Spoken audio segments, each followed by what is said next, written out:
ஆதியாகமம் 2ஆம் அதிகாரம். இவ்விதமாக வானமும் பூமியும் அவைகளின் சர்வ சேனையும் உண்டாக்கப்பட்டு தீர்ந்தன. தேவன் தாம் செய்த தம்முடைய கிரியையை 7ஆம் நாளிலே நிறைவேற்றி தாம் உண்டாக்கின தம்முடைய கிரியைகளை எல்லாம் முடித்த பின்பு 7ஆம் நாளிலே ஓய்ந்திருந்தார்.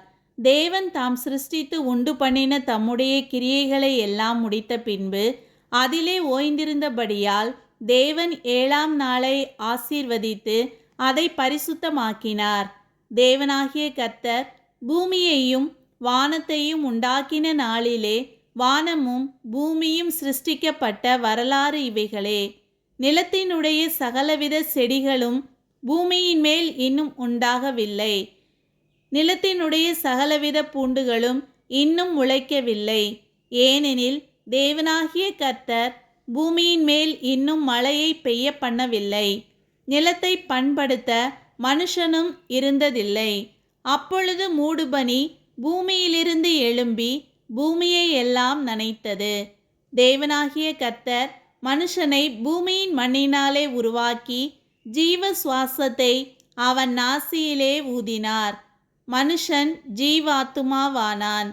தேவனாகிய கர்த்தர் கிழக்கே ஏதேன் என்னும் ஒரு தோட்டத்தை உண்டாக்கி தாம் உருவாக்கின மனுஷனை அதிலே வைத்தார்.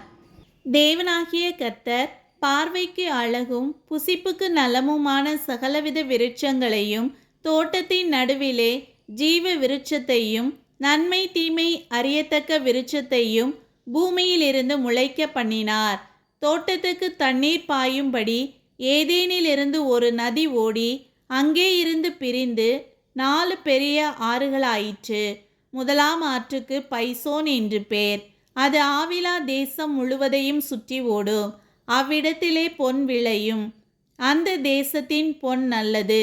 அவ்விடத்திலே பிதோலாகும் கோமேதகு கல்லும் உண்டு. 2ஆம் ஆற்றுக்கு கீகோன் என்று பேர். அது எத்தியோப்பியா தேசம் முழுவதையும் சுற்றி ஓடும். 3ஆம் ஆற்றுக்கு இதக்கேல் என்று பேர். அது அசீரியாவுக்கு கிழக்கே ஓடும். 4ஆம் ஆற்றுக்கு ஐப்ராத்து என்று பேர். தேவனாகிய கர்த்தர் மனுஷனை ஏதேன் தோட்டத்தில் அழைத்து கொண்டு வந்து அதை பண்படுத்தவும் காக்கவும் வைத்தார். தேவனாகிய கர்த்தர் மனுஷனை நோக்கி, நீ தோட்டத்தில் உள்ள சகல விருட்சத்தின் கனியையும் புசிக்கவே புசிக்கலாம். ஆனாலும் நன்மை தீமை அறியத்தக்க விருட்சத்தின் கனியை புசிக்க வேண்டாம். அதை நீ புசிக்கும் நாளில் சாகவே சாவாய் என்று கட்டளையிட்டார். பின்பு தேவனாகிய கர்த்தர் மனுஷன் தனிமையாய் இருப்பது நல்லதல்ல, ஏற்ற துணையை அவனுக்கு உண்டாக்குவேன் என்றார். தேவனாகிய கர்த்தர் வெளியின் சகலவித மிருகங்களையும் ஆகாயத்தின் சகலவித பறவைகளையும் மண்ணினாலே உருவாக்கி ஆதாம் அவைகளுக்கு என்ன பேரிடுவான் என்று பார்க்கும்படி அவைகளை அவனிடத்தில் கொண்டு வந்தார். அந்தந்த ஜீவ ஜந்துக்கு ஆதாம் எந்தெந்த பேரிட்டானோ அதுவே அதற்கு பேராயிற்று.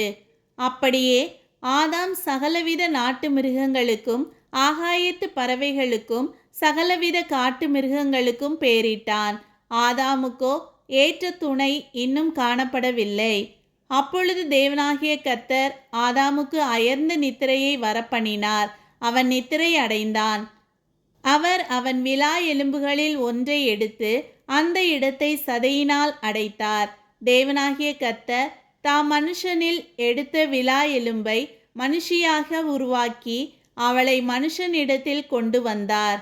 அப்பொழுது ஆதாம், இவள் என் எலும்பில் எலும்பும் என் மாம்சத்தில் மாம்சமுமாய் இருக்கிறாள். இவள் மனுஷனில் எடுக்கப்பட்டபடியினால் மனுஷி எண்ணப்படுவாள் என்றான். இது நிமித்தம் புருஷன் தன் தகப்பனையும் தன் தாயையும் விட்டு தன் மனைவியோடே இசைந்திருப்பான். அவர்கள் ஒரே மாம்சமாயிருப்பார்கள். ஆதாமும் அவன் மனைவியுமாகிய இருவரும் நிர்வாணிகளாயிருந்தும் வெட்கப்படாதிருந்தார்கள்.